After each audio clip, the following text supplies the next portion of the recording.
Hi, my name is Vindhya Prasad, and I'm going to talk about impact of floating vegetation root canopies on hydrodynamics in streams. We want to study floating vegetation for several reasons. They can be invasive and they can be detrimental for water bodies in the form of invasive species. On the other hand, they are also being used as uh, treatment wetlands and for stream restoration projects. And they're also being used for nutrient uptake and sequestration of heavy metals. So we see that there are a bunch of applications of floating vegetation. And in particular, we're going to focus on the hydrodynamics, different flow structures within and underneath the root canopies of floating vegetation. So what's going to be our approach?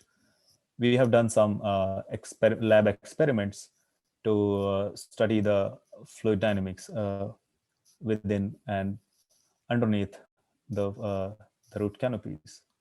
This is how a typical data acquisition setup looks like for our cases. So these patches are made of uh, vinyl coated steel nails and styrofoam boards.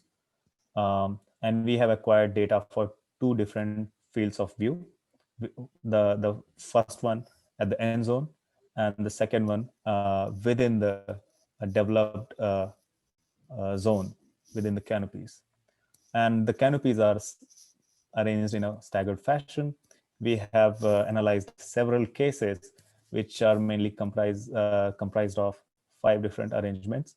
First one without any obstacles. Second one only a planar float at the top, and three consisting of rigid root canopies of different densities. Our main results include velocity field, turbulent kinetic energy field, and shear stress field. So when we look at the velocity profile, velocity fields, we see that for no obstacle case, it seems to follow the log law. But as we introduce the top float, we see development of a top boundary layer at the top.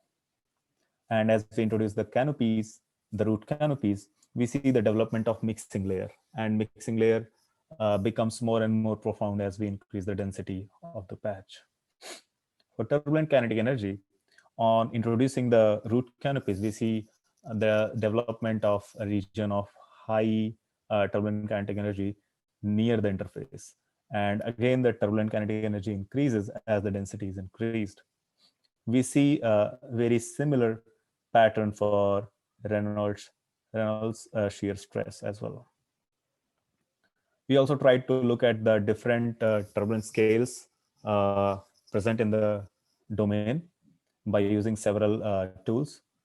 One being the integral time scale. Integral time scale tells about uh, the turbulence scales of largest magnitude. So here we see, in case of rare density patch, we see a region of large scale turbulence near, slightly below the interface, and very narrow band near the bed. And for sparse density cases, we see the band near the interface getting narrowed and the band near the bed getting a bit wider. For the highest density case, these two bands seem to be merging and migrating near the central region of the domain.